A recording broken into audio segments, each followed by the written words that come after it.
It started out like any other morning in November of 2019, but shortly after 9 a.m., the Volts family home on West Branch Road in the Cattaraugus County town of Allegheny exploded. No one was home except the family dog, which survived by crawling out of a displaced section of the home. Then I looked over and I saw him blink, and I was just like, there's no way. We took off running and crying that we couldn't wrap our heads around it. It's devastating, it really is. But we thank the good Lord that nobody was there, the dog was fine, so we're just gonna move on. The initial conclusion by the Cattaraugus County Fire Investigation Team determined that combustible ground gas entered the basement of the house through a water well, built up to explosive levels, and was ignited. In 36 years, 8 months, and 10 days, we never had a problem with the wells. Since the explosion, the DEC tested 15 water wells in this area and found detectable levels of combustible gas in Ron's well and 2 of his neighbors' wells. For the past year and a half, the DEC has continued to investigate whether or not it has anything to do with the fact that the Volts home is surrounded by oil and gas wells, and has been for decades. Although fracking is not allowed to the extent which it is in Pennsylvania, a lower volume of hydrofracking is allowed here in New York.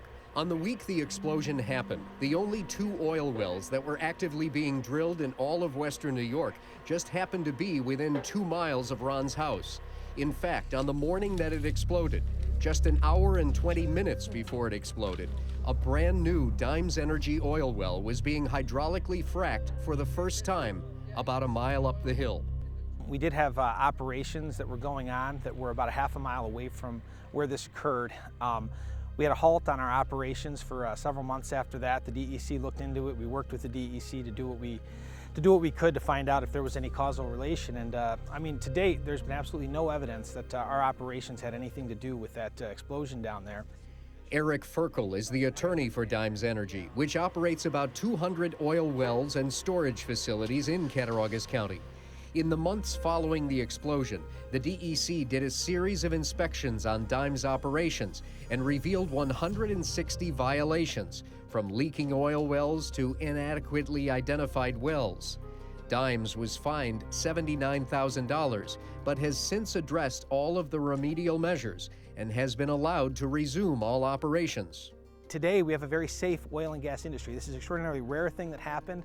There was like a perfect storm of a water well that was not up to code.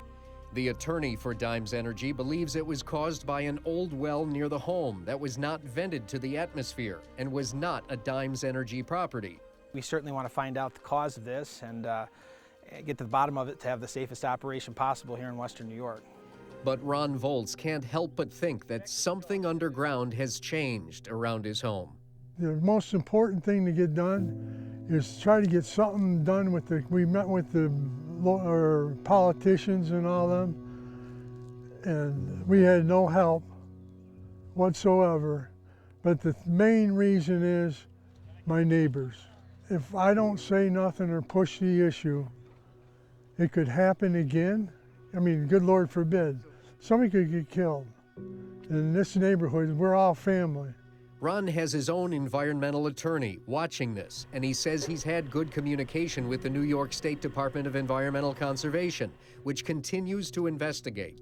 I'm kind of hesitant now. If we rebuild and all of a sudden they come in and they start doing the back hill with wells, you know, we're scared. We're just petrified and we don't want to do it. You know, what good is the money? You know, it doesn't replace what you lost. You know, it's just like you lost everything that you lived for. But it's tough, it really is, it's hard. George Rickert, News 4.